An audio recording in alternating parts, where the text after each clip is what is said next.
On-Tap Plumbing and Gas covers all Perth areas from Mandurah to Two Rocks and has a team of plumbing, drainage and hot water experts.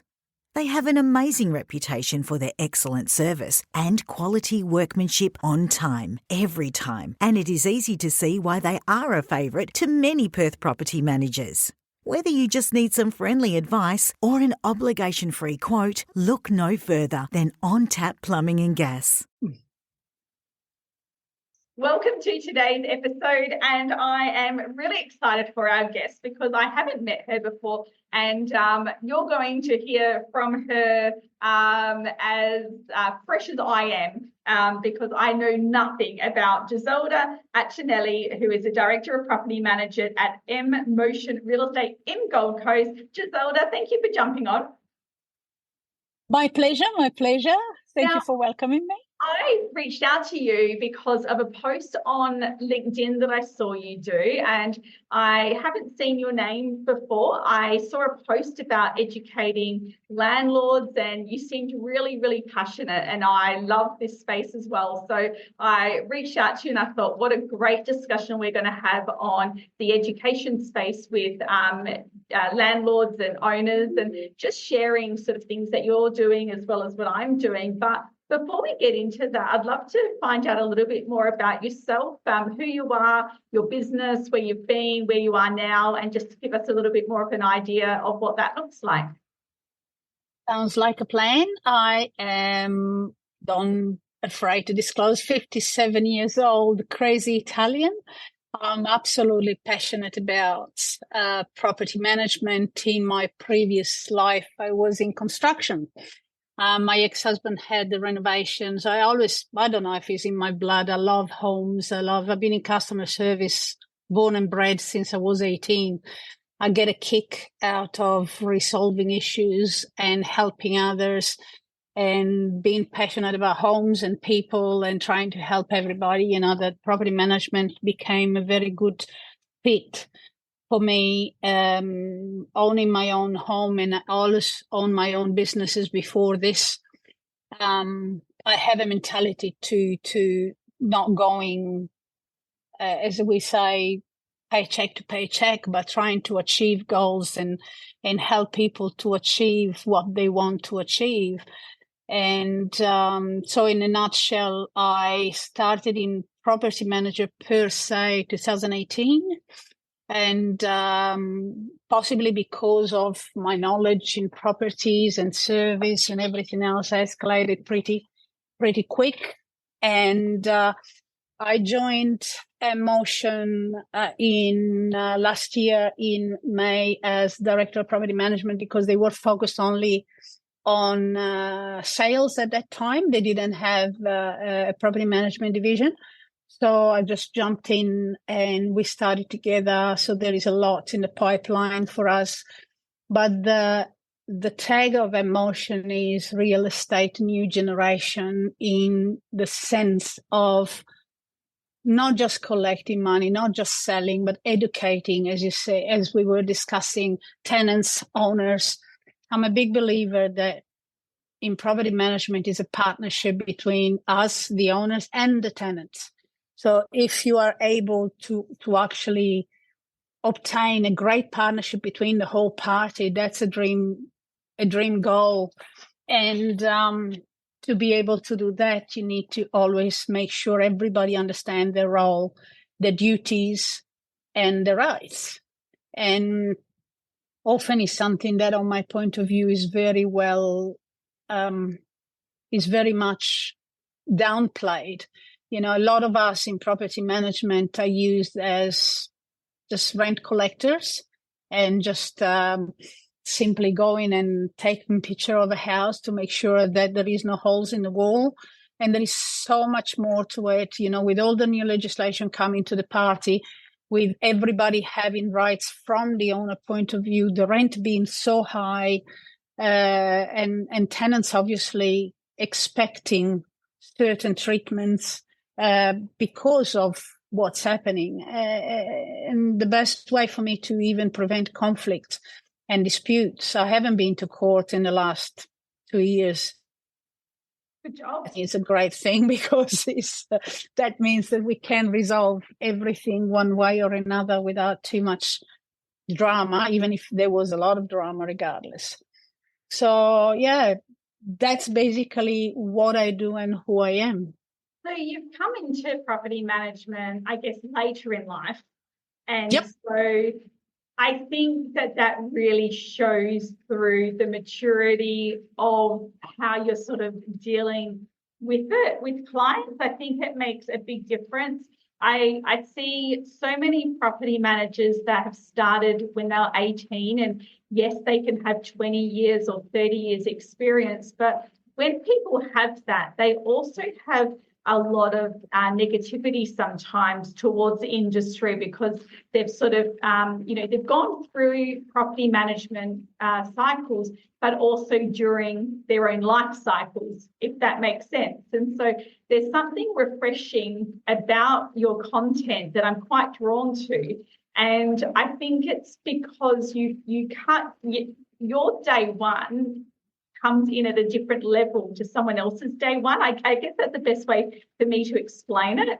And you just come in with a different freshness for it all. Well, to tell you the truth, I'm quite a feisty one, typical of Italian stuff, and I need to get things done. And I'm very, focused in everything I do.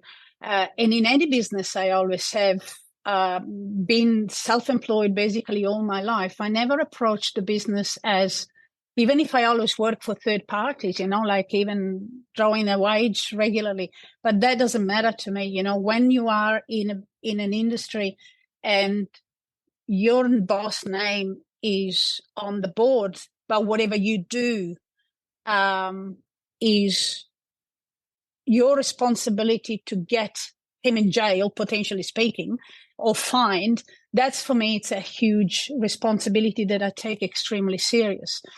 The biggest issue for me that I notice from the external point of view is the way, unfortunately, to be pretty honest, licensees and business treat property managers. So property managers often, they become babysitters. So they become the babysitter because, as we all know, the portfolio that we have is a huge asset for any real estate, either because it supplies property to sell and is because it provides a steady stream of income. But nevertheless, the people that are maintaining your stream of income and your flock, they are really treated like very expendable. And that's, to me, it's a big issue because the job in itself that we do is extremely stressful. And that's because you're dealing with owners, with tenants, with problems.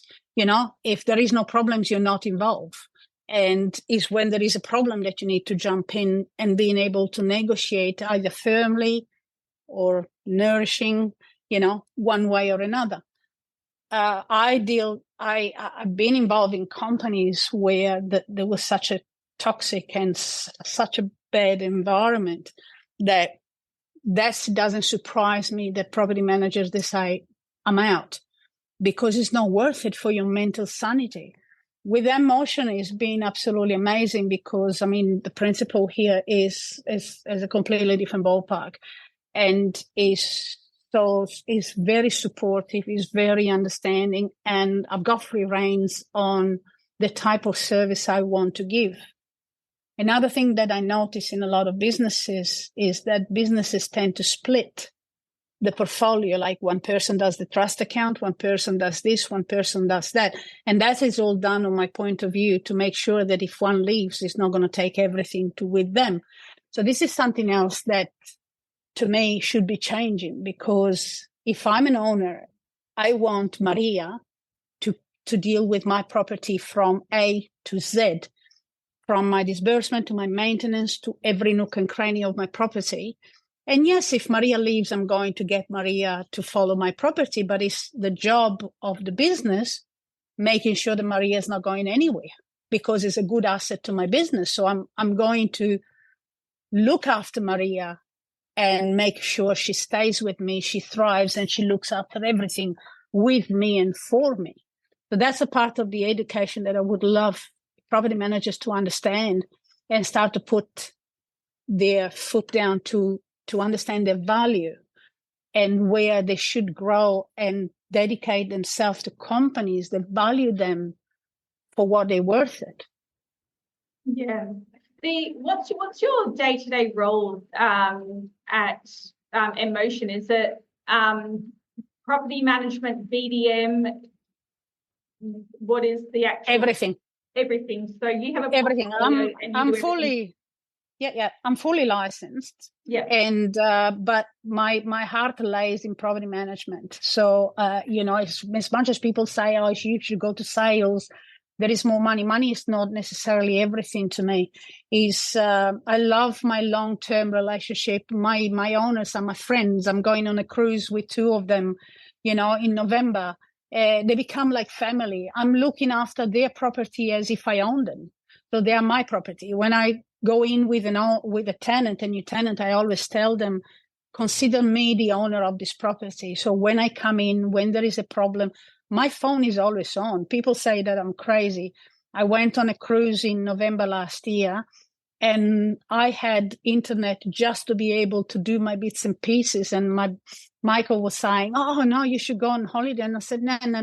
Somebody need to know I'm alive and that I have an ear. I tell them I'll come back in 3 days. They don't mind, but they hear you. And it's a matter of being heard. The famous, I've been trying to contact my property manager for 3 days and nobody is answering. Owners, they are upset because you are really managing the biggest asset for them, and these are mom and dads. These are people that they need your guidance. If it's only about picking up a check, they can do it themselves, isn't it? Yeah, and it's really refreshing to hear how you treat property management, because we are getting drummed into ourselves, every day about things like reducing to a 4-day work week, that healthy work-life balance and what that looks like, or what people think that looks like. And that's all fine for some people, but I have a similar, opinion as you, that I really enjoy work. It's not stressful for me, and I wonder why we need to, or feel the need to, reduce our work days to 4 days a week, why we're encouraging that, and why we're not actually encouraging people to enjoy their job more, so that's actually not something that we're focusing on. And I know that for me and my team, that and I haven't done this strategically or on purpose, it's just the way that it's happened, probably based on, on how I have employed, but we pay a salary to do a job, and I actually don't mind how you do that job. So if that means that you work 7 days a week but have very flexible days and do personal appointments during the weekday, that's okay. Or if you prefer to work Monday to Friday, that's okay. But there's not any pressure there for what your ideal week or ideal life looks, where you can create that.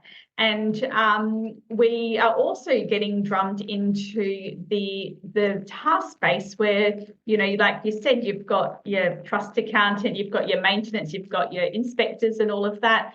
And there will be people out there that are sick of hearing that, because they have, the same passion as what you do. And they're like, I just want to manage it and have that very relationship-based experience. And I would imagine, I'm going to assume, that your life is somewhat probably easy because you've got so much trust with your clients that it's very easy. If something needs to be done, it needs to be done. If you can't get hold of a client, what they would be expecting you to do. It would be a very, I would imagine, I'm not going to say your job's easy all the time, but I imagine it would be a lot more of an easier property management life than what some people are experiencing. Well, the thing is that if you don't stick to your mind to 9 to 5, a lot of the owners that have a properties, they are business people. You can't reach them 9 to 5. So if I have owners overseas, in Europe, I have them in the States. So if if you are my friend and there is an emergency in your place, I text you, I send you WhatsApp and I says, listen, this is what's happening. I'm doing this for you. Let me know if there is any issue. Legally, we have to act in the best interest of our owners. And that's the end of the story. But for the same token, I'm getting my owner's money. So if somebody was using my money regardless, I would want to have a say. If the house is on fire, for crying out loud, yes, that's a different thing. If there is a main burst, if there is any issue, but there is always a space for an owner to give you their input. There are some that they say, listen, I don't want to hear it. Just do whatever you want to do. As my rule is always, yes, but if I do something you don't like, don't blame me later. For me, it's always like, yeah, I'm about to do this. If there is anything, if I don't hear you within the next 3 hours, I'm going to go ahead. So I'll give you always a window. The flexibility of work, for me, I'm not a 9 to 5, I'm a task-based. So my portfolios are my babies. My owners are my friends. If the properties are looked after, I'm okay. I can start at 9 and finish at 2. But if it's needed for me to go on, I do a completely different thing even I don't do open homes. Because doing open homes, how many times you've been to an open home and nobody shows up? Or the right property, or the right applicant doesn't show up because they have work. So I'll do it completely different. I ask people to apply first. When they apply, then I verify if they're good. Then I call you and I say, Mary, look at this. Your application looks great. When do you want to see it? Oh, God, at work, I can only see it at Friday, 6:00. Let's make it happen. Then I open for everybody else, but at least I know that she's going to be there because her application, and then obviously they don't like it, they like it. But it's no point of having tenants fighting with each other and having 20 people attending one when the right people don't show up and they feel already frustrated. So there is so much more to property management than just, I'll do an inspection every 3 months, I collect the checks, I pay the money out. It's so much in relationship, it's so much in understanding legislation, what the duties are. And unfortunately, many owners, they do not understand as well. And they look at the brands. One of the things that I would love to teach owners, forget about what's the name on the board, because the owner of that business, how big it is, they will not looking after your property. It will be the Mary of the situation looking after the property. Meet Mary. Make sure that you like it, that you gel with her, that you have a good communication with Mary, that she's your person. She's going to be your person looking after your home. And if she doesn't fit, don't settle because of 1 point of percentage. When you do the math of 1 point of percentage, it's just a bloody joke.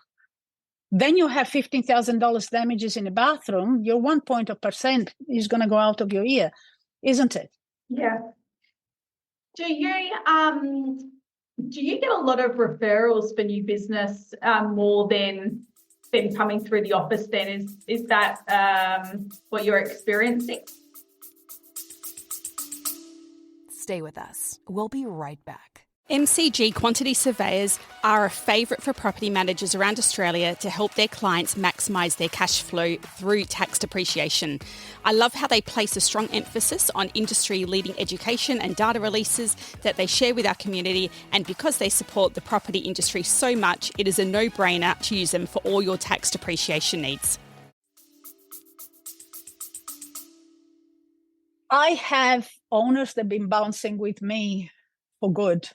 And every time that they can, I have other agents, they work in agencies that they do have roles, but I manage their properties because they know how I operate, and they refer properties to me because they want to preserve their owner and they know how I look after the properties.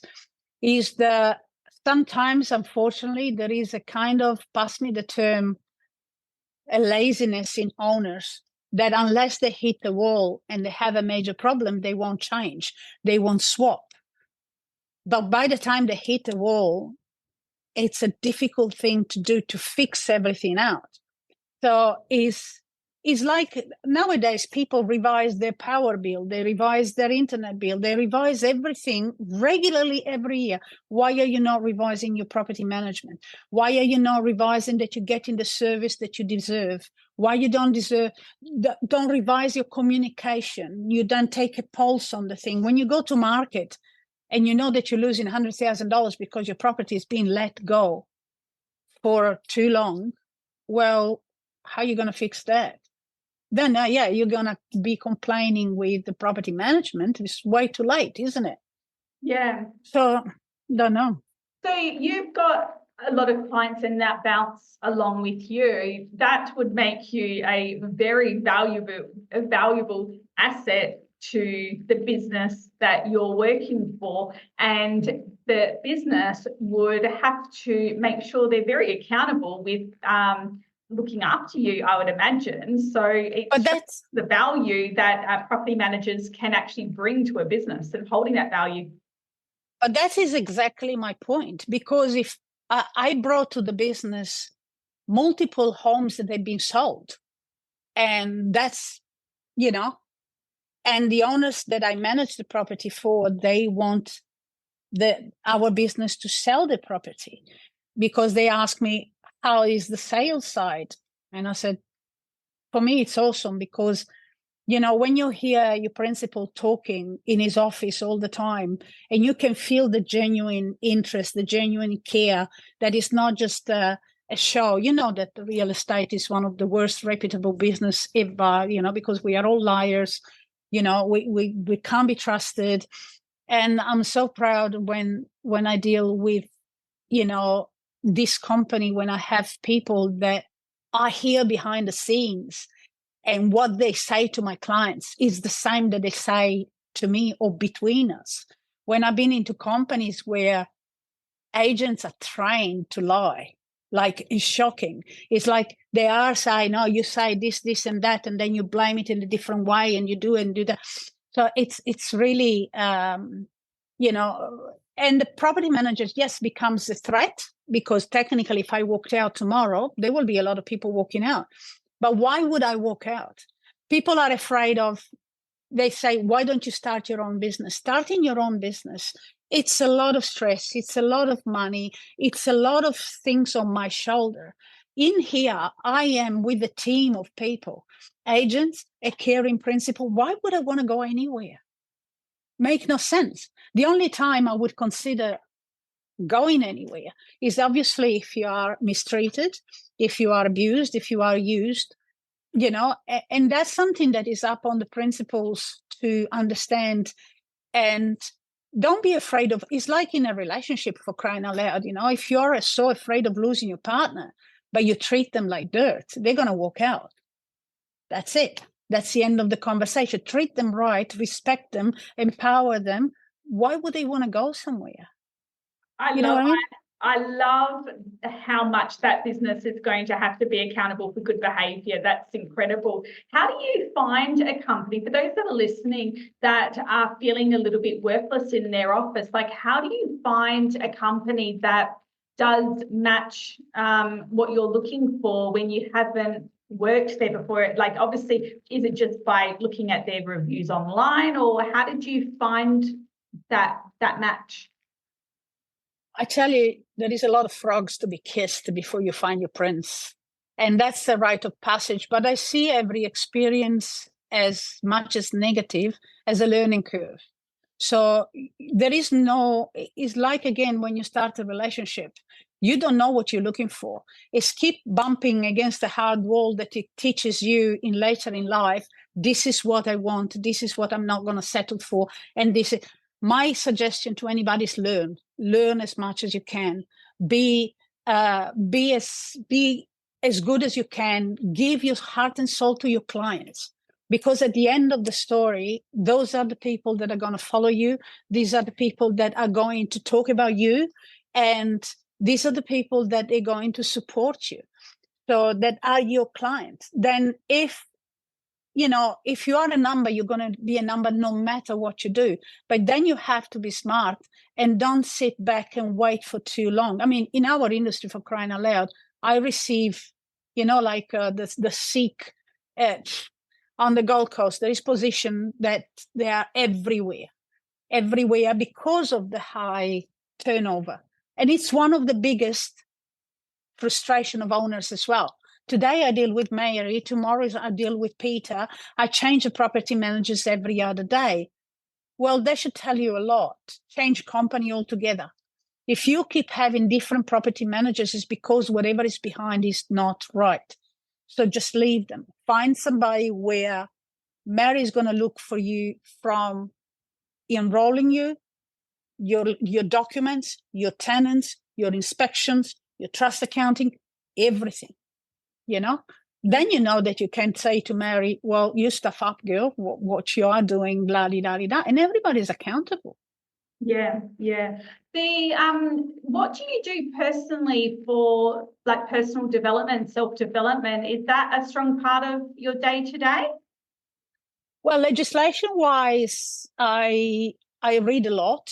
I every single newsletters, everything. I live in Strata, and Strata is another major issue in Gold Coast for a lot of, the ridiculous abuse of Strata committees and body corporate managers. On just at the moment, we have a body corporate manager that is refusing to release a rent roll.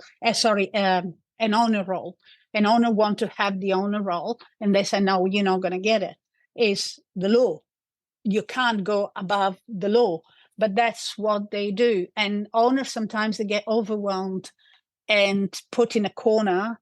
And it's very, very important to assist owners that buy into Strata to navigate everything that the legislation requires, the pets, the noise, the nuisance, the everything in between. So I read a lot, regarding Strata legislation coming up, everything that comes out on new laws.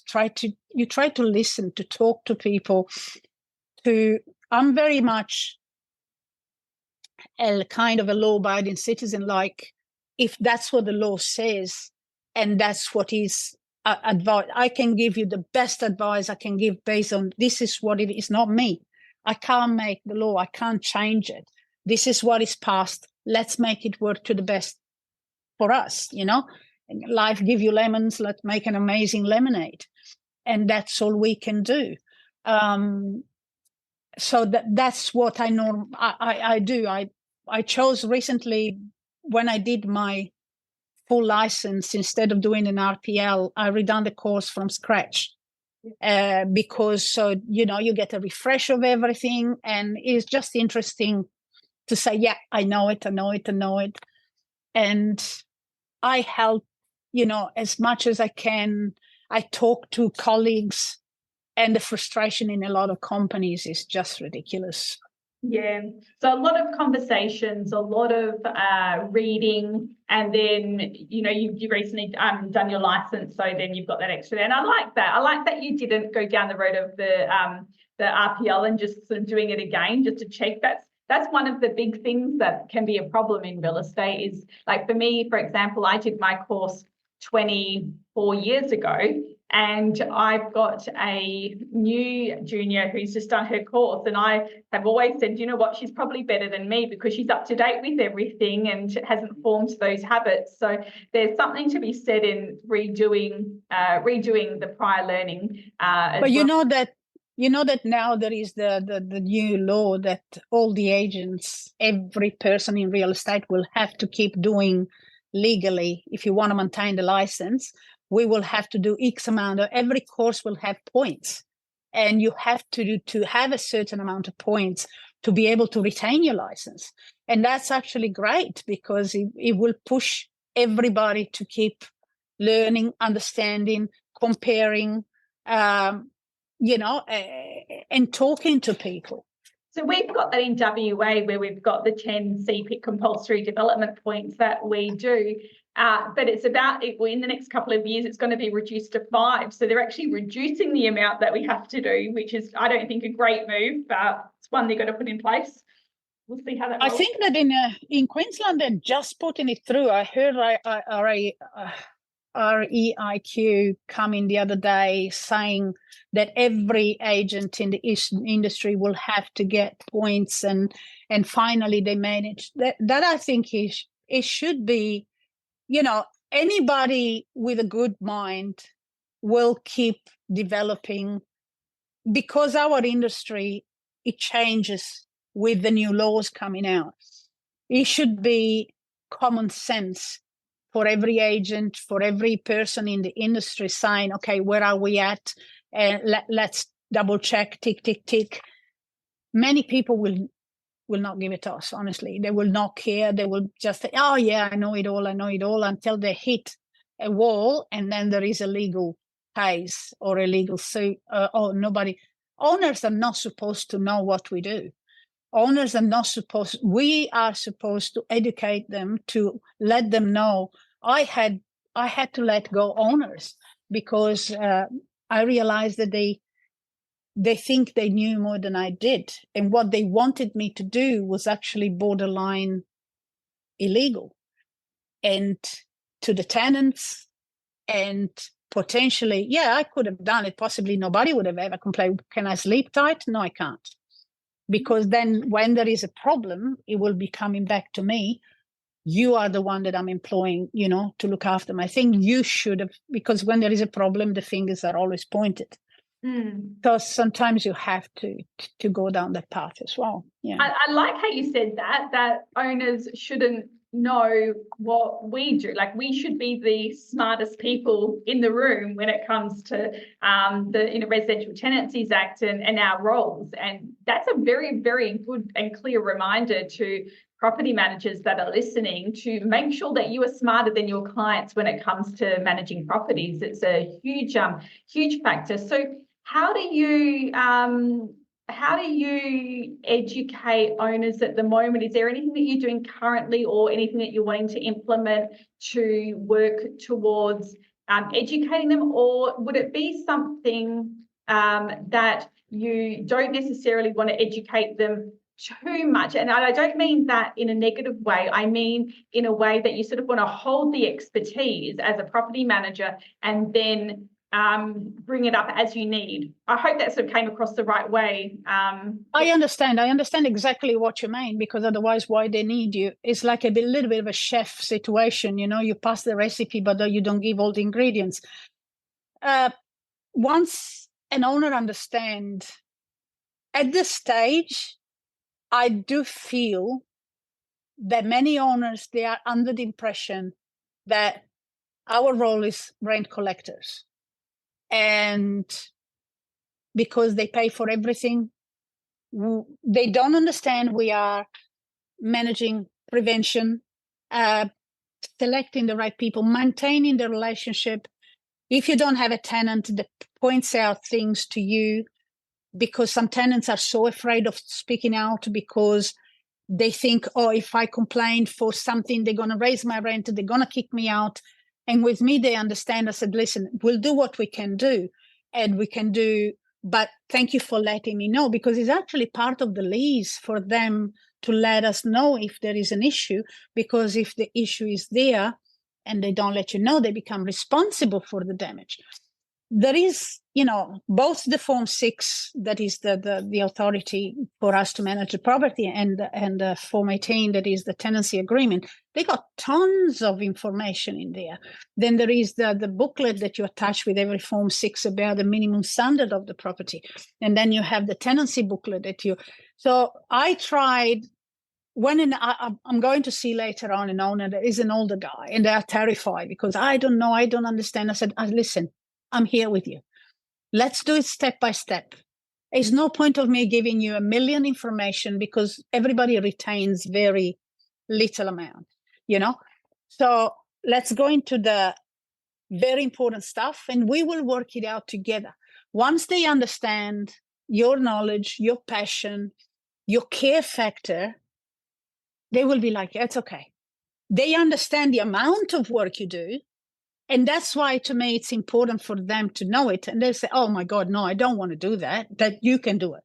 But they understand even the value of the money that they pay you, because they know that if they had to do what you do, the amount of time, work, knowledge, is not really easy to do.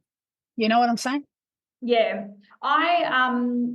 so I'm just reflecting on what I'm doing in the office. I have changed a recent process where I'm doing education for landlords and teaching them how to be a landlord, because one thing that I've experienced is that there are a lot of people that are buying interstate and they don't actually know the WA laws. And so for me, I send them out a monthly SMS video, which will go through a certain topic.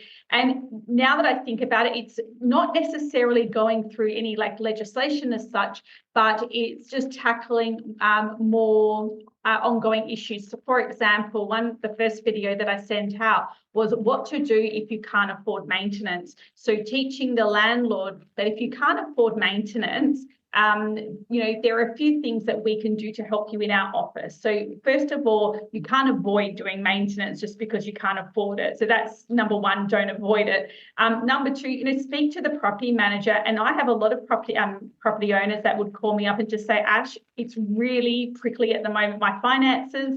I'm holding onto the property as long as I can. And they share that with me because it definitely changes the way we manage properties when we understand the owner's financial position. And the third thing is that for our office, we are in a position to be able to financially support some landlords, and also using programs like TAPI, where there is a financial support there for payment plans.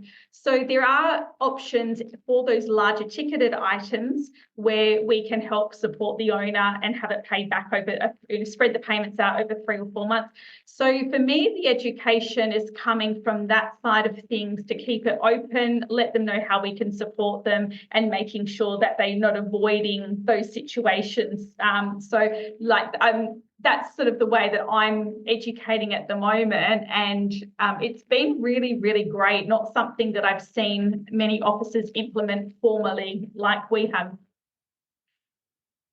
We are doing something, we are planning something similar, I'm starting to create a campaign of tips by G, because I want little things going out for people to discuss, to be aware of, prevention is way better than cure.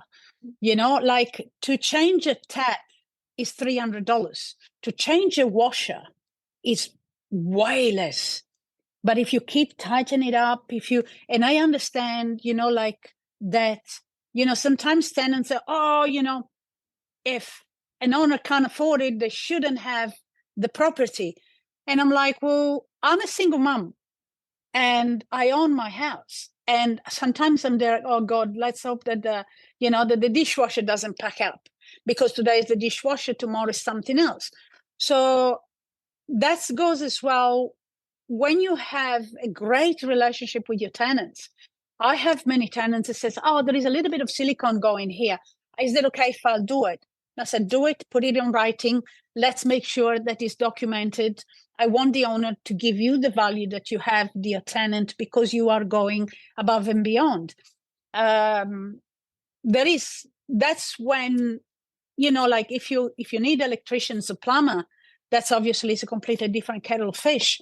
But sometimes, as you said, there are different systems, free 6 months interest-free payments for certain finance, depending if they go to sell, if they go to do. But if you do step by step, when I do my routines inspections, they're like mini entry all the time. I don't take one picture. I take about 10, 15 pictures of each room, just to understand if I can see any leak, if I can see any cornices starting to change. Because if I pick up, there could be a water infiltration somewhere, and I pick it up 3 months earlier before everything is going to collapse down, guess what? The cost to fix it, is going to be way less. And that's why we need to educate as well property managers to become a little bit more aware of little things. Because if a property manager goes in at 18, and take a little picture. Yeah, what did you see? Did you notice anything? So with my girls in general, or the people, I take them around and I explain them, this is what I want you to look. I want you to look at the corners. I want you to look at the cornices. If you think that they're straight, if they're starting to sag, between the first and the second inspection, you will, if there is anything noticeable different, that's when you're going to bring it up straight away. If there is a water infiltrations are the worst in general, because they can start to actually damage the structure of the house, the joists and and everything else in between. So that's why I'm saying there is so much more than collecting rent that we do. You know what I mean? Yeah. So someone, to sort of finish off, someone who sounds very relationship and personable with your clients, is there any technology that you use that helps you do that? Or are you nearly technology free? Because we've got so many apps and programs out there, but you don't strike me as someone that maybe uses a lot of the fancy tech, or do you? No, I do. Yeah, I do. great. All the videos that you say, I do the videos for my owners, for my rentals. Even if you put, like when I try to find something, I just posted recently on the gallery, there is I do the videos, I go on CapCut, I do all the mix and match, I do music, we use Property Me all the time. I teach my owners to use the software to keep in touch. I says, I want you to keep a pulse on everything. You have a question, ask me one question. Don't wait until you get to panic. Communication. I always rather resolve a little issue than waiting until they become big. And I always tell them, listen, call me after hours. Don't worry. If I'm cooking, you're cooking with me and we talk. That's not a problem. If I'm watching maths, wait until the advertising and then you call me so you don't disrupt my program. But, in general, it's so much easier when you tackle little things all the time. And owners are so much more relaxed when they know that they can talk to you regardless. When they text you and after 5 minutes, oh, you're the only one that, do you have your phone attached to you? Basically, yes, I do. But listen, nowadays, objectively speaking, everybody's with their phone, doing games or doing apps or doing anything, but they have it. So why can't you use it just to give a quick reply to somebody and say, yes, I'm here. I'm just in a meeting. I'll come back to you as soon as I finish. I heard you. That's the message. I'm here. I heard you. I'll be there. It's all about communication. Yeah. Amazing. Do you know what, Giselda? I reckon that you have been probably one of my favorite people to talk to on all my podcasts that I've done, and I've done them like weekly for like 3 years. I would actually say you're one of my favorite. Loved it. Fantastic. So let's do it. Let's do it again, and let's start in interstate education for owners. Absolutely. So we can do. Yeah, it's just refreshing just to hear. It's just that, like I said at the start, we're just so used to hearing about, the way we do things, and like I said, the whole, our, home balance and all of that. And it's just refreshing just to hear from someone who clearly loves their job a lot, really values the relationship and responsibility that you've got with your clients, and you just do what needs to be done and you're very happy. And it's it's right. That's my style. So I really I personally feel privileged. If you choose me to look after your asset, I don't see it as I feel it like a privilege. It's like if you give me your son, for crying out loud. I'm not just going to chuck it somewhere. That's your biggest asset. For me, it's honestly an honor to be picked among all the big names that are around. Emotion is pretty much back to be. Michael had such a big company before COVID, and then he's come back now and is rebuilding at this stage. So we are coming against on the Gold Coast of big names, and you have no idea of how many properties they jump from big names, because in big names often they are a number.